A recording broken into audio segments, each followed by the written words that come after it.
옆에 있는 분들과 한번 인사 나누겠습니다. 고맙습니다. 감사합니다. 주님 안에서 사랑합니다. 오늘은 제 사과 말씀을 보시도록 하겠습니다. 교재 4과 펴보시기 바랍니다.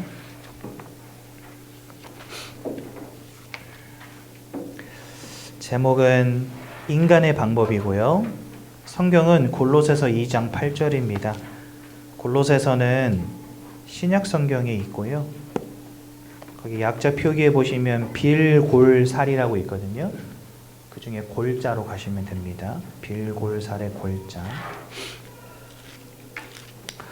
골로새서 2장 8절 한 절 말씀만 한 목소리로 읽어보도록 하겠습니다. 어디 있는지 잘 모르겠어요 하시는 분 계시면 손 들어 주십시오. 가서 찾아드리겠습니다. 한 목소리로 함께 보도록 하겠습니다. 시작. 누가 철학과 헛된 속임수로 너희를 사로잡을까 주의하라. 이것은 사람의 전통과 세상의 초등학문을 따름이요 그리스도를 따름이 아니니라. 아멘. 주님께서 저와 여러분들을 구원하시기 위하여 2000년 전에 이 땅에 사람의 몸을 입고 오셔서 고난당하시고 죽으셨습니다. 그래서 주님의 고난은 모든 사람들을 구원하기 위한 고난이었습니다. 그렇죠? 그런데 이 고난 주간이 되면 많은 사람들이 착각하는 게 하나 있습니다. 주님이 나를 대신해서 고난당하셨다. 주님이 나를 대신해서 죽임당하셨다. 얼마나 기쁘고 감사한 소식입니까? 그렇죠? 물론 한편으로는 아이고 주님이 나를 위해 고난당하셨네. 얼마나 아프셨을까? 얼마나 힘드셨을까? 생각도 들겠지만 사실 이 모든 일련의 과정들이 없었다고 한다면 저는 구원받지 못하는 거잖아요. 그러니까 주님이 나를 위해 대신하여 고난당하시고 죽으셨다라고 하는 것은 한편으로는 슬프고 힘든 일이 맞는데 다른 한편으로는 가장 기뻐하고 가장 행복해야 될 일인 것입니다. 내가 구원받은 거잖아요. 그렇죠? 그래서 이 고난은 주님이 우리를 대신하여 받으신 것입니다. 그리고 이 고난은 주님이 우리를 대신하여 받으신 것이고 우리를 구원하시기 위하여 받으신 고난입니다. 그런데 많은 사람들이 이 주님의 고난을요 이상하게 오해해가지고 야 주님이 고난 받았으니까 나도 고난 받아야지 이렇게 하시는 분들이 많이 계시더라고요. 제가 저 필리핀에 5년을 살았거든요. 근데 필리핀은 천주교 98% 정도가 천주교를 믿는 국가입니다. 여기는요 고난 주간이 되면 어떤 일이 벌어지냐면 사람들이 채찍을 만들어 가지고요 이만 한 1m 길이의 채찍을 만들어요. 어떻게 만드냐면 되게 이렇게 그 우리나라 삼꼬아 만든 것처럼 그 되게 질긴 끈에다가 끝에다가 유리 조각을요 이렇게 박아 놓든지 아니면 붙이는 거예요. 그래가지고 그걸 들고 다니면서 한 번은 이쪽으로 자기 등을 때리고 한 번은 이쪽으로 자기 등을 때립니다. 그러니까 주님이 채찍에 맞으셨으니까 자기도 채찍에 맞아야 된다는 거예요. 얼마나 기특하고 갸륵하고 멋진 믿음입니까? 그렇죠? 그래가지고 고난주간이 되면 진짜 도로에 사람들이 흘리고 다닌 핏자국으로 흥건해요. 고난주간에 밖에 나가보잖아요. 그러면 핏자국이 길바닥에 아로 새겨져 있어요. 진짜. 얼마나 많이 자기 등을 때리고 다니는지. 그리고 필리핀에서는 실제로 십자가에 자기의 손과 발을 못 박는 사람들이 있습니다. 이게 얼마나 유명한지 전 세계에서 취재하러 와요. 그리고 거기 가면요 수많은 인파가 모이는데 의사들도 굉장히 많이 와요. 의사들은 왜 오는지 아세요, 여러분들? 못을 박을 때 인대와 힘줄, 뼈를 피해서 박아야 되잖아요. 그러니까 못 박는 위치를 손에다가 표시해주는 의사가 와요. 그래가지고 여러분들 거기 가면 의사가 이렇게 표시를 해줍니다. 그러면요 진짜 못 박힐 사람들은요 맞지도 안 하고 그대로 못을 박아버려요, 나무에다가. 여러분 예수님이 왜 십자가 못 박이셨어요? 여러분들 박히지 말라고 박은 거예요. 왜 죽으셨어요? 죄의 싹은 사망이다 하셨거든요. 로마서 6장 23절에. 죄의 결과는 사망입니다. 그런데 우리가 죽어버리면 의미가 없잖아요. 그냥 죽어버리면 그냥 끝이잖아요. 그러니까 주님이 대신 죽어주신 거예요. 여러분들 구원하시기 위해서. 그래서 우리 십자가에 못 박히지 말라고, 죽지 말라고 예수님이 십자가에 못 박히시고 죽으신 거예요. 근데 이 멍청하게 사람들이 가가지고요, 자기 손에다가 못을 받고 앉았다니까. 근데 더 중요한 건 그러면서 아이고 주님 감사합니다. 날 위해 죽으신 주님 감사합니다. 이렇게 하면 그나마 괜찮아요. 근데 사람들이 이게 자기의 의의가 돼버렸어요. 어떤 사람은요, 자기 5번째 못 박히는 거라고 막 보여줘요. 이거 보십시오. 난 주님의 고난에 5번 동참한 사람입니다. 막 손을 들고 막 5번 못 박혔다면서. 여러분 굉장히 기특하고 갸륵하고 멋진 믿음 같지요? 아닙니다. 주님이 보실 때는요, 땅을 치고 한탄할 믿음인 거예요. 야, 너네 고난당하지 말라고, 너 고통당하지 말라고, 내가 너를 그렇게 사랑해서 너는 피 흘리지 말라고 내가 대신 죽었는데 너 뭐 하고 있는 거니 지금? 아마 주님 하늘에서 그러실 겁니다. 그래서 여러분, 주님의 고난은요, 우리가 대신 짊어질, 대신 함께 같이 지고 갈 고난이 절대 아닙니다. 주님만 감당하실 수 있는 것이고 여러분들을 위해서 주님이 감당하신 고난입니다. 그래서요, 고난 주간에 막 금식하고 막 울고 불고 막 난리치고 막 자기 몸을 때리고 피를 흘리고 자해를 하고 이럴 이유가 전혀 없다는 거예요. 도리어 우리가 겪어야 될 고난은 그런 고난이 아닙니다. 주님의 고난에 동참하는 방법은 나의 몸을 힘들게 하는 고난이 아니에요. 주님이 당하신 그 고난을 똑같이 나에게 재적용하는 게 아니라는 거예요. 그러면 주님의 고난에 동참하는 올바른 신앙인의 고난은 뭘까요? 맞습니다. 이렇게 나를 위해 돌아가신 그 주님을 만방에 전달하는 것입니다. 이게 주님의 고난에 동참하는 방법이에요. 요 전달하는 것을 다른 말로 뭐라 하는지 아십니까? 네, 그것을 바로 전도라고 하고 그것을 바로 세계복음화라고 하는 것입니다. 여러분들 이렇게 전도도 하고 세계복음화도 하다 보면 이 속에서 많은 고난들과 핍박들이 일어나요. 그게 우리가 감당할 고난입니다. 제가 이렇게 원곡동에 있는 원곡공원에 매주 금요일마다 나가가지고 복음 전하거든요. 엊그제도 갔다 왔어요. 갔다 왔는데 어르신 한 분이 훅 지나가시길래 아이고 어르신 안녕하십니까? 저는 요 앞에 교회 목사입니다. 그랬더니 왜요? 그러시더라고. 그래서 잠깐 이야기 좀 나눌 수 있을까요? 그러니까 코로나인데 말이야. 이 복음 전한다는 사람들 말이야. 이러면서 목사가 문제야, 목사가 문제야. 막 이래가지고 저 깜짝 놀랐어요. 그래서 아유 죄송합니다. 이러면서 가십시오. 그래서 보내드렸거든요. 복음 전하러 나갔더니 엄청 간팍해가지고 저한테 막 뭐라 하는 사람들이 있어요. 물론 대부분의 사람들이 그런 건 아니고 극히 조금 이렇게 다혈질적인 분들 한두 분이 그러시지만 현장에 나가서 복음 전하다 보면 그것 때문에 욕하는 사람들, 그것 때문에 뭐라 하는 사람들 있거든요. 우리가 현장에서 감당해야 될 고난인 것입니다.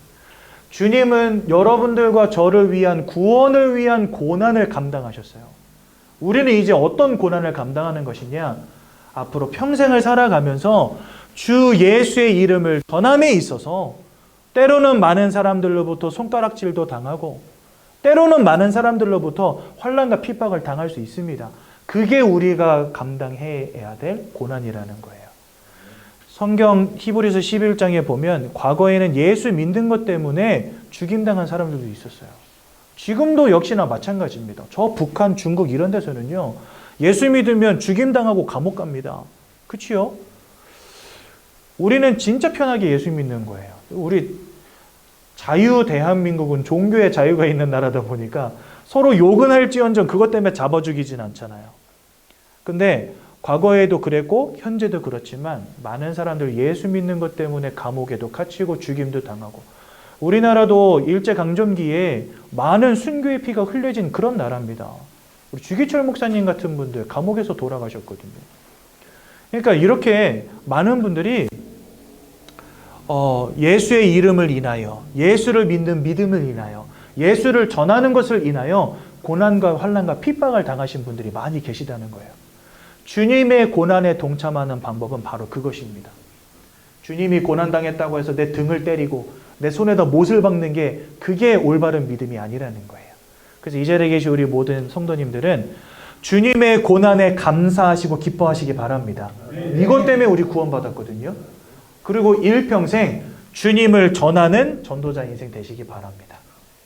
목사님 저는 새신자인데 뭐 저한테 그렇게 빡센 이야기를 하십니까? 이렇게 생각하실 수도 있는데 첫 단추를 잘 끼워야 되는 거예요, 여러분들. 신앙생활을 하는 데 있어서 우리가 예수 믿어야 될 올바른 이유, 예수를 믿는 신앙생활의 궁극적인 목적을 처음부터 바로 배워야 됩니다. 우리가 예수 믿고 일평생을 주님 안에서 살아가야 될 이유는 이거밖에 없습니다. 그래서 말씀드리는 거예요. 그래서 주님의 고난에 전도와 세계복음화를 위해 참여하시는, 동참하시는 우리 귀한 새가족 성도님들 되시기 바랍니다. 오늘 사과의 제목이 인간의 방법이거든요. 제가 지금 그 밑에서 세례문답 한다고 조금 늦었는데 세례문답의 질문 중에 이런 질문이 있습니다. 여러분들도 한번 대답해 보십시오. 여러분들께서 구원을 받음에 있어서 여러분들의 노력과 열심이 하나도 필요 없다는 사실을 믿으십니까? 이게 질문입니다. 여러분들이 구원받는 데 있어서 여러분들의 노력과 열심이 하나도 필요 없다는 사실을 믿으십니까? 대부분은 믿습니다. 물론 뭐 질문을 이해하고 믿습니다 이렇게 대답하신 건지 모르겠지만 엄청 긴장해서 오시더라고요. 저 만난다고 하니까 여기가 맞나요? 이러면서 오시고 물어보면은 한 번만 더 물어봐 주시면 안 될까요? 막 이런 분들도 계시고 너무 긴장하셔가지고 그래서 제 질문을 이해도 못하고 믿습니다 하시는 분들도 있을 것 같은데 어떤 분들은 글쎄요 그래도 제 노력이 좀 필요하진 않나요? 이렇게 대답하시는 분들도 계시더라고요. 여러분들은 어떻게 생각하십니까? 여러분들의 노력과 열심이 하나도 필요 없다는 사실을 믿으십니까? 구원받는 데 있어서 아멘 하셔야 됩니다. 왜냐하면 그 이유를 설명드릴게요. 우리가 구원을 받는데 구원받지 못한 상태가 무엇인지를 먼저 이해하는 게 중요해요. 그렇죠? 구원받지 못한 불신자 상태가 어떤 상태인가를 이해하는 게 중요합니다. 구원받지 못한 불신자 상태는 어떤 상태입니까? 하나님을 잃어버린 상태입니다. 네. 하나님을 떠나버렸어요. 모든 사람들이 다 하나님 떠나버렸어요. 그렇죠? 그리고 이 상태는 죄와 사망의 법에 사로잡힌 상태입니다. 이게 첫 번째고 이게 두 번째입니다. 그리고 죄와 사망의 법을 주관하는 녀석이 있어요. 그 녀석이 누구냐? 바로 사단입니다. 구원받지 못한 상태는요. 하나님을 떠난 상태. 구원받지 못한 상태는 죄와 사망에 사로잡힌 상태. 구원받지 못한 상태는 사단 마귀에게 사로잡힌 상태. 요 멸망 상태 속에 모든 사람들이 다 매여 있는데 이게 여러분들 돈으로, 지식으로, 선행으로, 열심으로 해결이 되겠습니까? 절대 안 됩니다. 여러분들이 얼마나 열심을 내야 여기서 빠져나오겠습니까? 얼마나 착하게 살면 여기서 나오겠습니까? 얼마나 돈을 벌고 얼마나 공부를 많이 해야 여기서 나오겠습니까? 이 땅에 그 어떤 뛰어난 사람이라 할지라도 그 어떤 성공자라 할지라도 그 어떤 재력가라 할지라도 그 어떤 자선 사업가라 할지라도 여기에서 자유로울 사람이 단 한 명도 없다는 사실. 그래서 여러분들 내 노력으로 구원받는 게 절대 아닙니다. 내 열심으로 구원받는 게 절대 아닙니다. 신앙생활을 열심히 할 수는 있어요. 근데 그거는 구원과는 상관없는 거예요. 내가 구원받을 때 그 구원은 내 열심으로 받는 것이 아니라 오직 하나님 떠난 문제와 죄와 사망의 문제와 사단의 권세를 깨트려버리기 위해서 이 땅에 오셔서 나를 위해 고난당하시고 십자가에 못 박히시고 죽으신 후에 부활하신 주 예수를 믿는 믿음으로만 내가 구원받을 수 있는 겁니다. 그래서 로마서 1장 17절 이렇게 말씀하십니다. 오직 의인은 무엇으로 말미암아 살리라? 믿음으로 말미암아 살리라 함과 같으니라. 로마서 1장 17절 그렇게 말씀하세요. 오직 의인은 뭡니까? 죄와 상관이 없는 사람을 의인이라고 합니다. 즉 구원받은 사람을 말하는 거예요. 오직 의인은 믿음으로 말미암아 살리라 함과 같으니라. 예수를 믿는 믿음이 아니고서는 구원받을 수 없는 겁니다. 그래서 여러분들이 구원받을 때 여러분들의 열심과 노력이 하나도 필요 없다는 사실을 믿으십니까? 물어볼 때 대답은 예스가 돼야 됩니다. 아멘이 돼야 됩니다. 대부분의 성도님들이 아멘 하셨어요. 한 2분 정도만 글쎄요, 제 열심이 좀 필요하지 않을까요? 이렇게 대답하시는 분들이 한 2분 계셨어요. 그분들에게 요거 설명해 드린다고 시간이 좀 걸렸어요. 그래서 여러분들 오늘 이 인간의 방법, 이러한 인간의 방법으로는 안 된다는 거예요. 그렇죠? 여기 성경도 뭐라 말씀하십니까? 철학과 헛된 속임수로 너희를 사로잡을까 주의해라. 그것은 세상의 초등학문을 따름이요. 그렇죠? 그리스도를 따름이 아니니라. 세상의 헛된 철학과 이 뭡니까? 사람들의 가르침은 뭘 가르칩니까? 네가 착하게 살면 구원받을 수 있다 이렇게 가르치거든요. 선행을 베풀어야 구원받을 수 있다 이렇게 가르치거든요. 그것은 세상의 초등학문, 즉 모든 사람들이 가지고 있는 윤리 도덕적인 그런 관념을 따르는 것이지 그리스도를 따름이 아니라는 것입니다. 우리가 이러한 인간의 방법으로 절대 구원받을 수 없다는 사실 기억하셔야 돼요. 오직 누구를 통해서만? 그리스도 예수를 통해서만. 또 우리는 그 예수를 믿는 믿음으로만 구원받을 수 있는 것입니다. 그렇죠? 그래서 인간의 방법으로는 구원받을 수 없다. 그게 사실 오늘 사과의 주제입니다. 조금 이따가 살펴보기로 하고요. 그래서 우리는요, 예수 그리스도의 이 구원의 진리의 말씀을 들어야 됩니다. 성경은 우리에게 하나님께서 사람을 창조하셨다라고 가르치십니다. 창세기 1장 27절과 28절에 보니까 27절은 하나님의 형상을 따라 우리를 창조하셨다라고 되어 있습니다. 하나님이 흙으로 사람의 모양을 빚으시고 그 코에다가 생기를 불어넣을 때 살아있는 영, 생명이 되었다라고 성경 말씀하시거든요. 즉 우리는 하나님의 형상대로 창조되어진 영적 존재라는 사실을 기억하셔야 됩니다. 그래서 여러분들은 마음을 가진 존재잖아요. 그렇죠?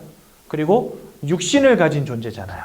근데 우리는 마음과 육신만 가진 존재가 아니라 가장 중요한 하나님이 주신 영혼을 가진 존재라는 것. 즉 영적 존재라는 겁니다. 영적 존재이기 때문에 사람만 어딘가에 가서 영적 행위를 해요. 그렇지 않습니까? 여러분들 오늘 아침에 나와보니까 벚꽃 기가 막히게 폈더라고요. 우리 여자분들 마음이 설렐 거예요. 그렇죠? 이번 주는 벚꽃 보러 가야지. 이렇게 생각하시는 분들 계실 것 같은데. 많은 사람들이 지금 벚꽃 나들이 한다고 나가 있습니다. 근데 여러분들은 벚꽃도 안 보고 지금 여기 와서 뭐 하시는 겁니까 도대체? 벚꽃 좀 보러 가시지. 벚꽃도 보러 가고 싶지만 말씀도 듣고 싶어서 여기 오신 거잖아요. 그렇죠? 사람은 이런 영적 행위를 해요. 그렇죠? 저 산 중턱에 있는 절에 가서 빌기도 하고, 그 다음에 저 천주교 가서 이렇게 뭐 하나 뒤집어 쓰고 미사도 드리고, 교회 와서 예배도 드리고 합니다. 왜냐하면 영적 존재이기 때문에. 그렇죠? 개, 돼지, 고양이, 소 이런 동물들은요 영적 행위 하지 않습니다. 기도하는 개 보신 적 있습니까? 예배하는 소 있습니까? 굿하는 고양이 있습니까? 없어요. 전 세계 어디를 뒤져봐도 그런 동물은 없습니다. 왜냐? 하나님이 처음부터 지으실 때 인간과 동물을요 구별해서 지으셨다니까요. 사람에게만 숨을 불어넣으셔가지고 영적 존재로 살아가도록 만드셨다니까요. 그래서 우리는 영적 행위를 하는 유일한 존재들입니다. 또한 창조주이신 하나님을 닮았기 때문에 창조의 행위를 하는 유일한 존재이기도 합니다. 사람은요. 그래서 우리는 뭔가를 막 만들어내요. 그렇죠? 여러분들이나 저나 뭔가를 막 만들어내요. 이 땅에 뛰어난 사람들은 막 카메라도 만들고 막 핸드폰도 만들고 다 합니다. 이런 창조의 행위를 하는 유일한 존재.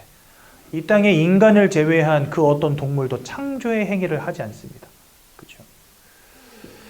이게 왜 그러냐? 하나님의 형상을 닮았기 때문에 영적 존재로, 그 다음에 창조의 행위를 하는 유일한 존재로 하나님 만드신 거예요. 그러니까 하나님 이렇게 처음부터 만드신 이유가 무엇입니까? 그 이유는 이 땅을 지으실 때 하나님 나름대로의 청사진, 즉 원리가 있었다는 것입니다. 설계도를 가지고 계획을 가지고 모든 이 창조의 그런 절차들을 마무리하신 건데요. 거기에는 한 가지 원리가 있었습니다. 그 원리가 뭐냐? 피조물들을 지으실 때 그 피조물들을 위한 절대적 원리 하나씩을 주신 겁니다. 여기서 중요한 건 하나님이 주신 원리가 있다는 겁니다. 그렇죠? 예를 들어서 물고기는 어떻습니까? 물이라고 하는 절대적 원리를. 나무는요, 땅속에다가 뿌리를 내려야 됩니다. 새는 어떻습니까? 하늘을 날아다녀야 됩니다. 이러한 절대적인 원리 속에 살아가도록 하나님 지으신 거예요. 그렇죠? 그러면 사람에게 주신 절대적 원리는 무엇이겠습니까? 여러분들에게는 어떤 원리를 주셨을까요? 하나님이. 어떤 사람은 돈이 가장 인생에 중요한 사람이 있고, 어떤 사람은 사랑이 중요한 사람도 있고, 어떤 사람은 지식이 중요한 사람도 있고, 그렇죠? 어떤 사람은 명예와 권력이 중요한 사람도 있고. 근데 사실 여러분, 이 모든 것들은 누군가에게는 목숨보다 귀하게 여겨지는 것들이지만 어떤 사람에게는 하등 가치 없는 것으로 여겨지기도 합니다. 그 말은 누군가에게는 선택적 원리가 될 수는 있지만 모든 사람들을 위한 절대적 원리는 될 수 없다는 거예요. 여러분, 물고기가 물을 선택합니까? 그렇진 않습니다. 선택이 아니에요. 물고기에게 물은 절대적이지. 물을 잃어버린 물고기는 죽은 것과 마찬가지잖아요. 나무가 땅을 선택합니까? 아니에요. 땅 속에 뿌리 내리지 않으면 나무는 죽는 겁니까? 죽는 겁니다. 그렇죠? 뿌리 뽑힌 나무 보면 여러분 무슨 생각하세요? 아이고, 쟤는 목마르겠다 싶습니까? 아니죠. 뿌리 뽑혀 넘어져 있는 나무 보면은 저건 죽었구나 싶죠. 물 밖에 나와서 퍼덕이는 물고기 보면은 아이고, 쟤는 좀 숨쉬기가 힘들겠다 싶습니까? 아니면은 저거 죽었구나 싶습니까? 절대적 원리란 그런 것이거든요. 그 사람에게 주신 절대적 원리는 무엇일까요? 여기서 중요한 건 내가 생각할 때 나에게 필요한 게 뭘까가 중요한 게 아니라 하나님이 처음부터 여러분들을 만드실 때 주신 원리가 뭐겠냐는 거예요. 이거는 내가 생각한다고 해서 찾아지는 게 절대 아닙니다. 성경이 우리에게 설명하시는 게 뭔가를 알아야 되거든요. 하나님이 처음부터 우리에게 주신 원리는 하나밖에 없어요. 그게 뭐냐? 하나님을 알고 하나님과 함께 하도록 하나님 그렇게 사람을 창조하셨어요. 이거는 내가 인정하고 안 하고의 문제가 아닙니다. 물고기가 기분 나쁘다고 물 밖으로 나오면 죽는 거예요. 하나님이 주신 원리가 하나님 자신이기 때문에 우리는요, 그렇게 그것을 사실로 받아들이고 아는 게 중요한 겁니다. 난 인정 못해. 인정 못해도 그게 여러분들의 절대적 원리라니까요. 물고기가 나 인정 못해. 그래도 걔는 물에 살아야 되는 거예요. 물 떠나서는 살 수 없는 거거든요. 사람에게 하나님이 그런 존재라는 겁니다. 나는 하나님보다 스님이 더 땡겨. 그럴 수 있어요. 하지만 하나님을 만나지 못하면 그 사람은 절대적 원리를 떠나 있는 것입니다. 성경은 우리에게 그렇게 가르치신다는 거예요. 그래서 사람에게 하나님이 절대적 원리가 되시기 때문에 영이신 하나님을 알으라고 우리를 영적 존재로 만드신 겁니다. 하나님은 눈에 보이는 존재가 아니거든요. 손으로 만져지는 존재도 아니거든요. 우리가 어떻게 그 하나님과 함께합니까? 내가 영적 존재여야지만 가능하다는 거예요. 그래서 하나님이 우리가 하나님과 함께하는 축복을 누리게 하시려고 우리를 영적 존재로 만드신 겁니다. 그런데 어느 날 아주 중대한 문제가 터져버립니다. 그것을 우리는 인생의 근본 문제라고 합니다. 어떤 근본 문제냐? 하나님을 대적하여 타락한 영적 존재가 있다라고 성경 말씀하십니다. 그 녀석의 이름이 뭐냐? 바로 사단.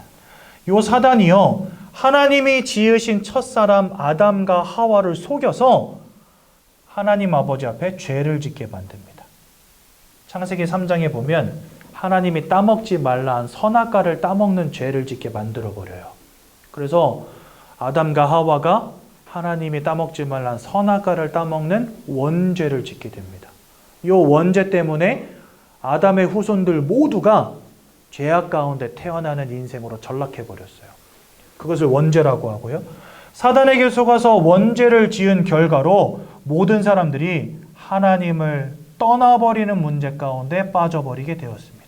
아까 제가 말씀드렸던 세 가지입니다.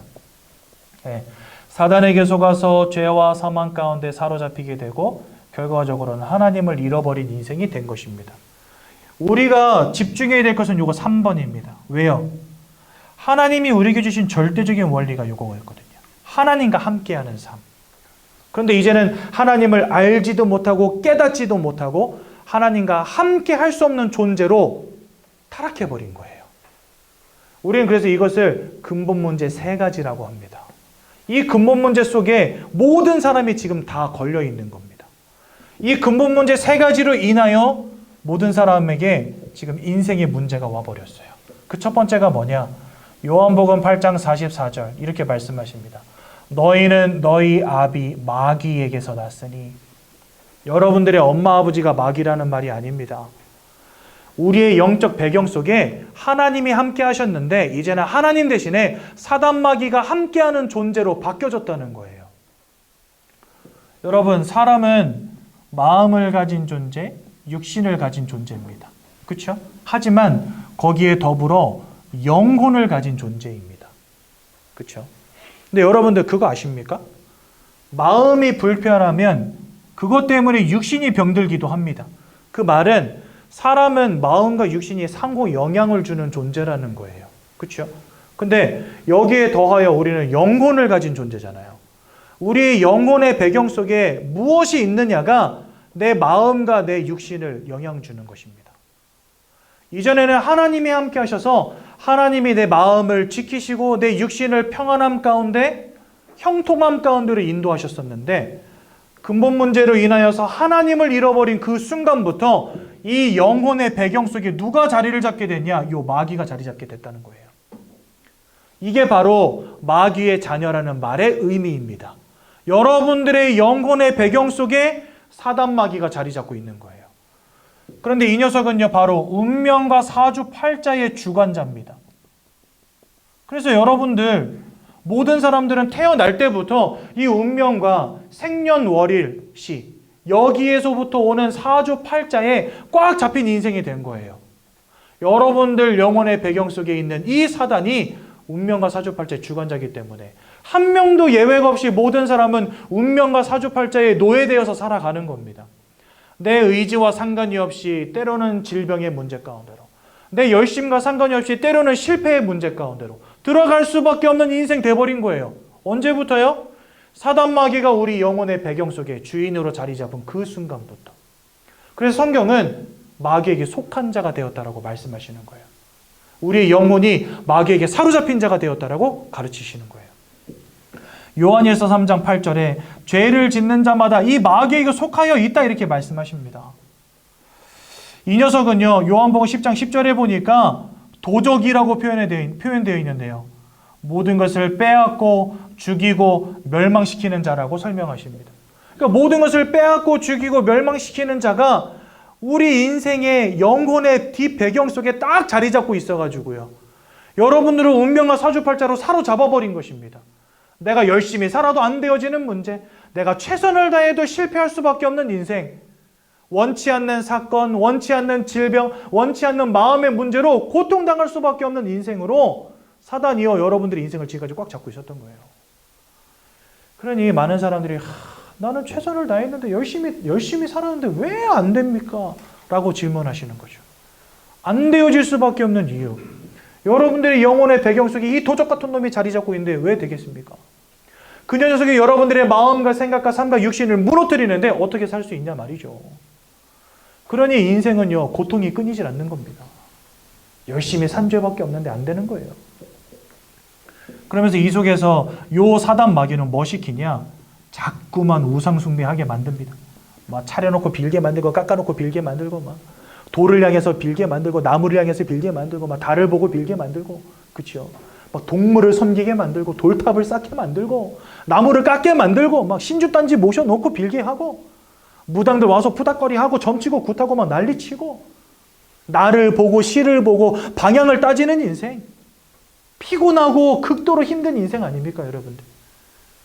제가 어렸을 때요, 막 중학교 때 뭐 이럴 때 학교 갔다 와가지고 너무 피곤해서 이렇게 자빠져 자고 있으면 할머니가 등짝을 막 때려버려요. 야 이놈 새끼야! 그래가지고 왜 하고 일어나면은 머리 북쪽으로 두고 눕지 말라 그랬지. 아이고야 진짜 피곤해 죽겠는데. 그래가지고 저쪽으로 누워! 그래가지고 깨워요. 문지방에 걸터 앉지 말아라. 밥상에서 다리 떨지 말아라. 빨간색으로 이름 쓰지 말아라. 그죠? 집에 맨 부적이 온방마다 다 붙어 있고.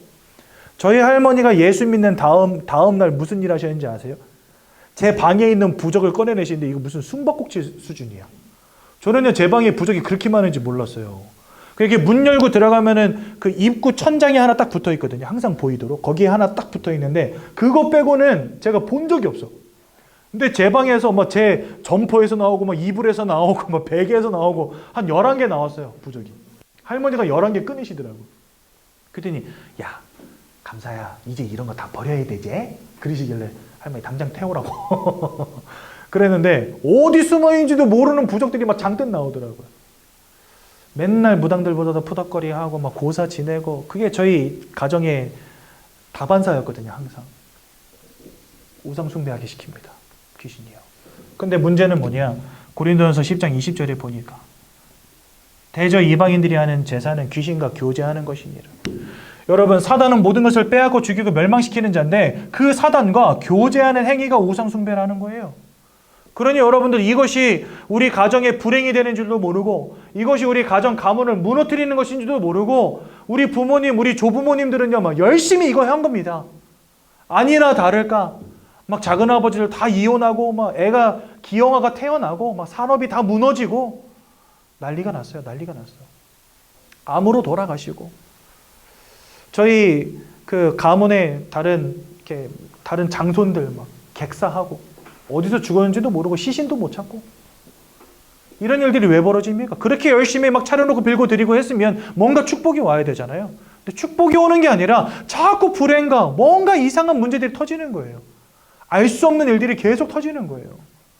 저희 할머니가 오죽하면 승복을 집어던지고 번개 맞아 죽은 대추나무로 만든 그 엄청 비싼 묵주를 태워버리고 목탁을 부셔버렸거든요.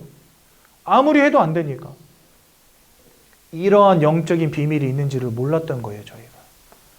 사단 마귀에게 사로잡힌 인생이 되어서 우상 숭배하는 게 결국은 그 녀석을 섬기는 것이라는 걸 몰랐던 거예요.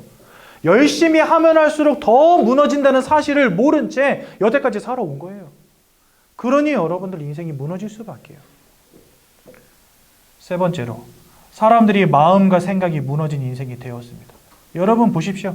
영적으로 마귀에게 사로잡혀 버리니 그 마음과 생각이 무너질 수밖에요. 아까 설명드린 것처럼 영적 배경 속에 무엇이 있느냐가 여러분들의 마음과 생각, 여러분들의 삶과 육신에 지대한 영향을 끼칩니다. 내 마음이 무너지면 육신이 아픈 것처럼요. 내 영혼의 배경이 사단에게 사로잡히면 그것이 여러분들의 마음을 무너뜨리고 삶과 육신을 무너뜨리는 거라니까요. 그러니 하나님을 떠나서 사단 마귀에게 붙잡혀버린 이 영적 문제로 말미암아 인생은 마음이 무너질 수밖에 없는 겁니다. 여러분 세상이 얼마나 좋아졌습니까? 그렇죠? 의술이 얼마나 많이 발전했습니까? 100세 시대잖아요. 제가 어저께 엄청 재미있는 일이 있었어요. 저희 외할머니가 저희 집에 왔다 가셨거든요. 저녁 식사하시고 가셨는데 올해로 87 되셨어요. 연세가. 그랬더니 어떤 분이 아직 젊으시다. 여러분 87이 젊은 나이입니까?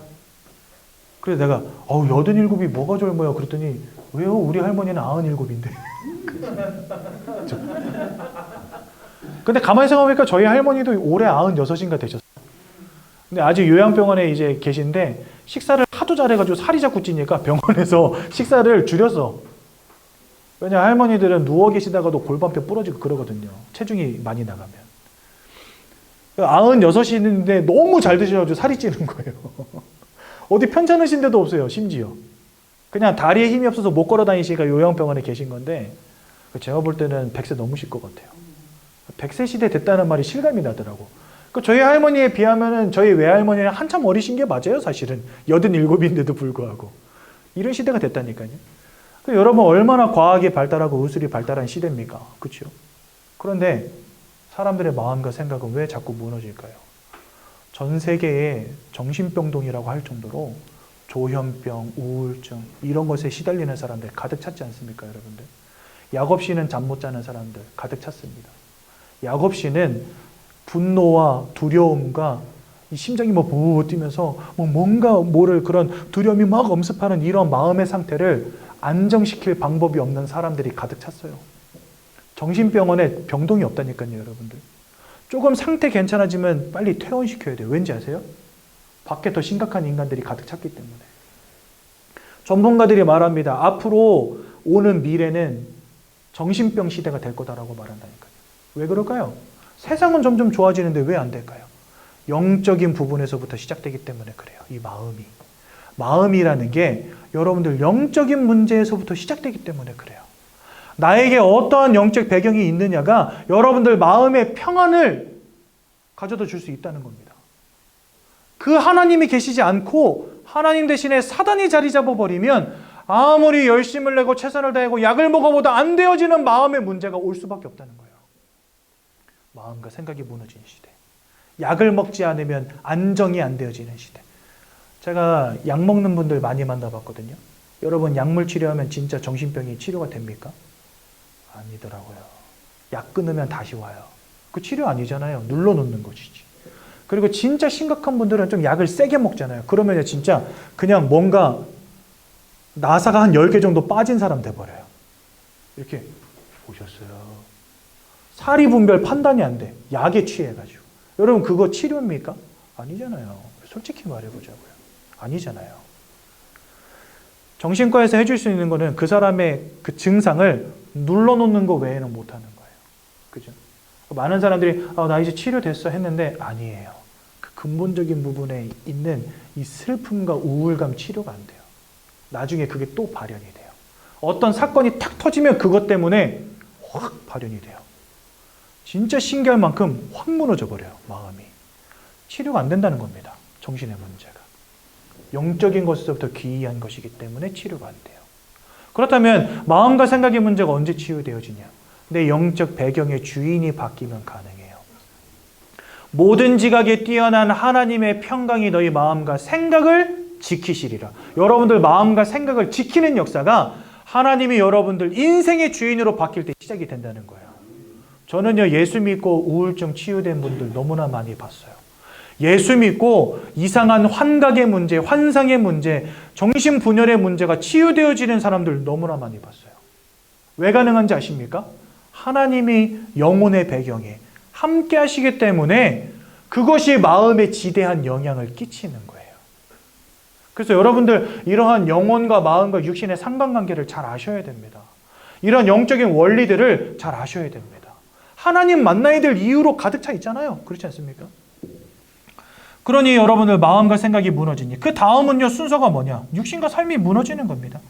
너무나 많은 사람들이 질병의 문제로, 중독의 문제로, 그렇죠? 마음과 생각이 무너지니 할 게 뭐 있습니까? 술 마시는 것밖에 더 있어요? 마음과 생각이 무너지니 한탕 바라는 것밖에 없어요. 뭐 도박을 하고 뭔가 중독돼버리고 사람이 자꾸 무너지는 겁니다.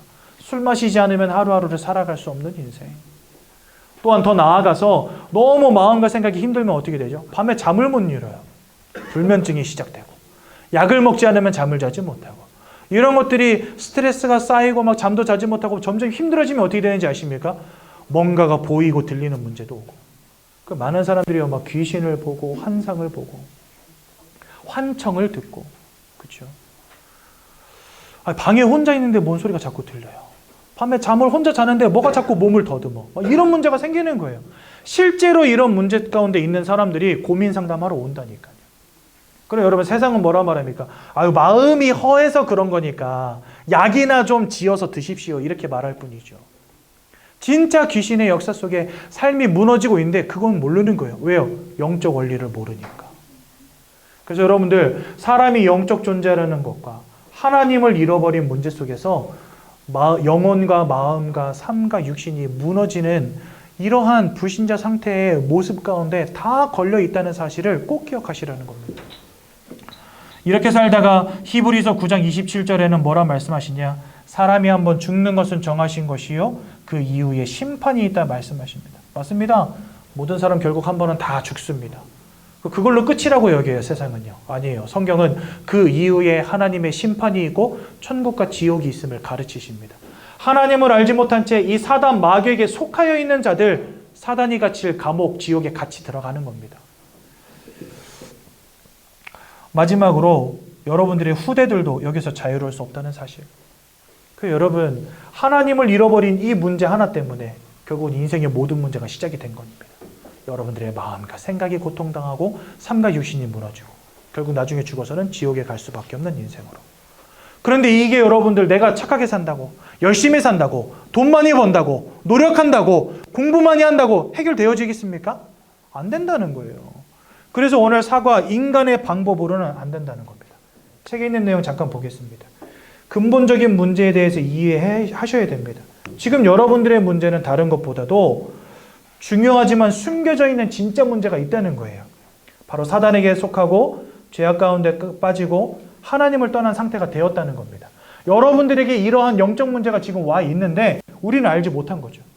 여러분, 이 문제가 이해되어지지 않는데 어떻게 답을 찾습니까? 그러니까 우리 인생은 힘들어 죽겠는데 답이 없는 거예요, 그냥. 다 손 놓고 있잖아요, 그냥. 팔자려니 하고 살아가잖아요. 답이 없는 인생이 된 거죠. 문제를 모르니까 답을 모르는 겁니다. 이러한 영적인 문제가 와 있다는 걸 모르니까 그냥 손 놓고 사는 겁니다, 그냥. 그렇죠? 그게 팔자요, 그게 네 팔자요 이러면서 사는 거예요, 그냥. 그죠? 아이고 팔자 산없다 이러면서 사는 거예요, 그냥. 답이 없는 거죠, 문제를 모르니까. 근데 성경은 말씀하십니다.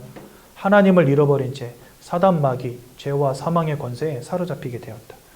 그러므로 세상의 방법으로는 이 문제를 해결할 수가 없는 겁니다. 헛된 철학과 속임수에 속지 마십시오. 여러분, 공부 열심히 하면 됩니까? 안 되죠. 성공해서 돈 많이 벌면 괜찮습니까?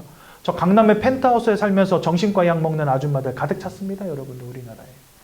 진짜 돈 많이 벌고 통장에 돈이 많으면 되겠습니까, 여러분들? 안 된다는 거예요, 그걸로. 잘 먹고 잘 사는 게 행복이다. 세상은 이렇게 가르치잖아요.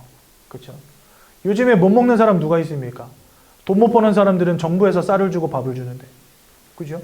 못 먹는 사람 없어요, 지금은요. 잘 먹으면 행복합니까, 여러분? 아니잖아요. 여러분들 하루 밥 세끼 못 먹어서 불행하십니까? 아니잖아요. 잘 먹고 잘 산다고 해결되는 문제가 아니라는 거예요. 그렇죠? 종교를 가지면 해결되겠습니까?